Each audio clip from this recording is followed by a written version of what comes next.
கத்திரிக்காய் 1/4 கிலோ அளவு நான் எடுத்து வச்சிருக்கேன்.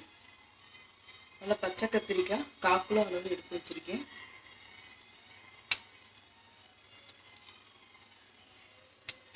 பெரிய வெங்காயம், ஒரு பெரிய வெங்காயம், நல்ல பெரிய சைஸ் உள்ள வெங்காயம் 1 இந்த மாதிரி நறுக்கி வச்சிருக்கேன். சின்ன வெங்காயம் ஒரு 10 வெங்காயம், நல்லா பெருசு பெருசாக இருந்தது இந்த மாதிரி நறுக்கி வச்சிருக்கேன். வரமிளகா 2 வரமிளகா, பூண்டு ஒரு 10 பூண்டு இந்த மாதிரி நறுக்கி வச்சிருக்கேன். பச்சை மிளகா 4 பச்சை மிளகா கீறி வச்சிருக்கேன். அடுத்து தக்காளி 3 தக்காளி நறுக்கி வச்சிருக்கேன். அடுத்து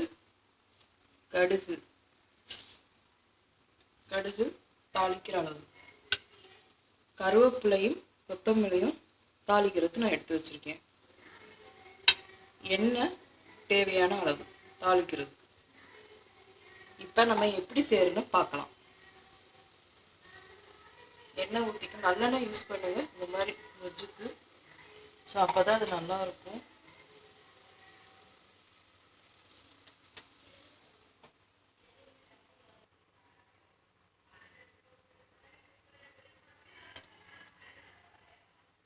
எண்ணெய் தாளிக்கிற அளவு ஊற்றிக்கலாம். இப்போ இந்த கடுகை போட்டுடலாம்.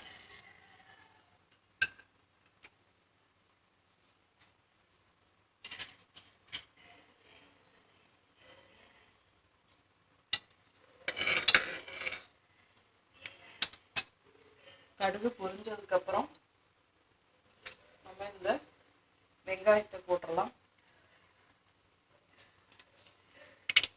வெங்காயம், கருவேப்பிலை, வெங்காயம் இது வரிசையா போட்டுடலாம். சின்ன வெங்காயம், பெரிய வெங்காயம்,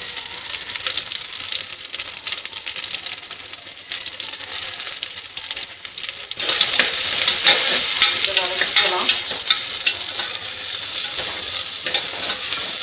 இது ரொம்ப வதக்கணும்னு அவசியம் இல்லை. ஸோ லேசாக ஒரு கண்ணாடி பதம் வந்தோடனே நம்ம அடுத்த பொருள் ஆட் பண்ணிடலாம்.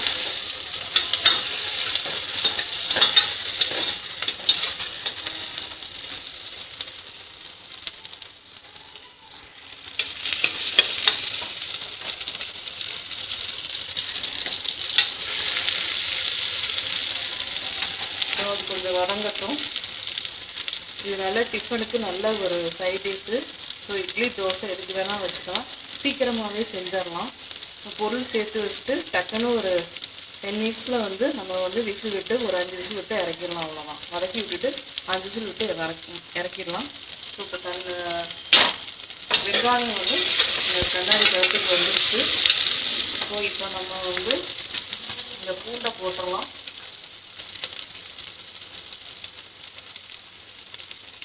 இந்த பூண்டையும் பச்சை மிளகாயும் வரமிளகாயும் எல்லாத்தையும் மொத்தமாக போட்டுடலாம்.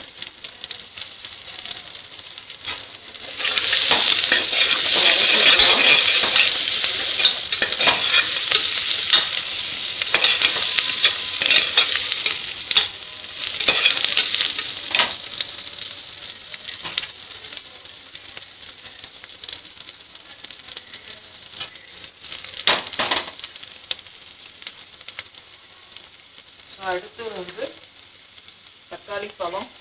தக்காளி பழம் நீங்கள் பெருசாக இருந்தால் 2 போதும். நான் மீடியம் சைஸுங்கிறவங்க 3 தக்காளி எடுத்து வச்சுருக்கேன்.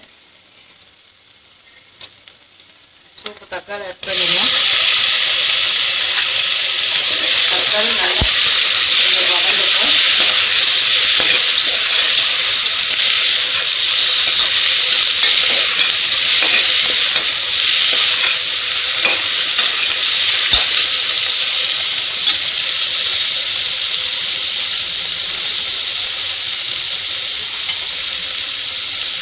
லைட்டாக கொஞ்சமாக மஞ்சத்தூள் சேர்த்துக்கலாம்.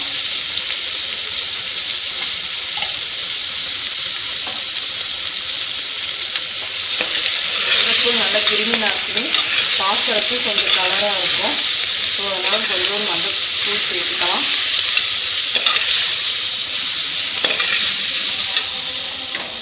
லைட்டாக கொஞ்சம் எண்ணெய் ஊற்றிக்கிறேன் தக்காளி வதங்குறதுக்கு.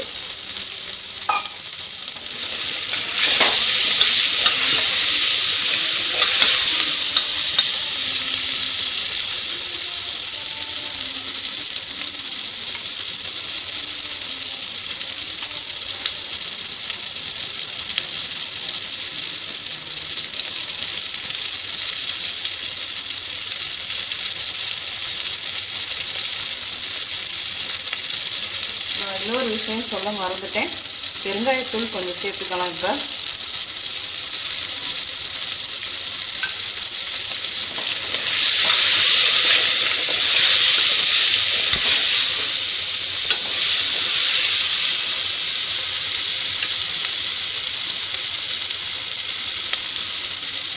ஓகே, இப்போ வதங்கிருச்சு.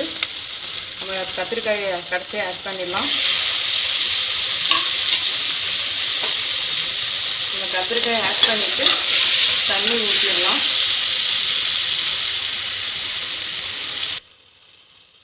தண்ணி ஆட் பண்ணிடுறேன். ஸோ அது முங்குற அளவுக்கு நம்ம தண்ணி ஊற்றினா சரியாக இருக்கும். முங்குற அளவுக்கு நான் தண்ணி ஊற்றிருக்கேன்.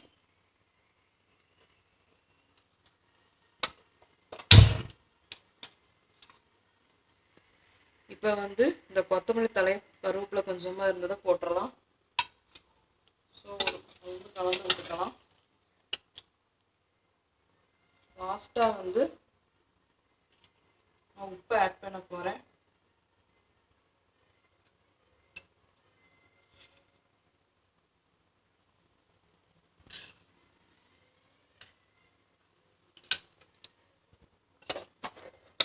இப்போ இது ஒரு கொதி வந்தோடனே நம்ம மூடி வச்சுட்டு 5 விசில் அல்லது 6 விசில் விட்டு இறக்கிடலாம். கத்திரிக்காய் தொக்கு வந்து ரெடி ஆயிரும்.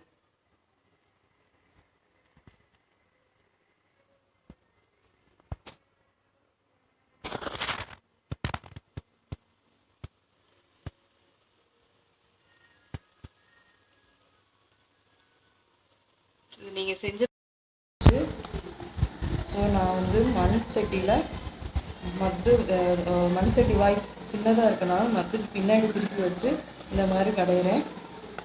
நீங்கள் மிக்சியில் போகிறதா ஆற வச்சு போடுங்க. இந்த மாதிரி மண் கலயத்தில் போகிறதுனா சூடாகவே கடைஞ்சாதான் கடைய முடியும். நீங்கள் வேணுங்கிற அளவுக்கு தண்ணி ஆட் பண்ணிக்கிட்டு உப்பு பார்த்துக்கலாம்.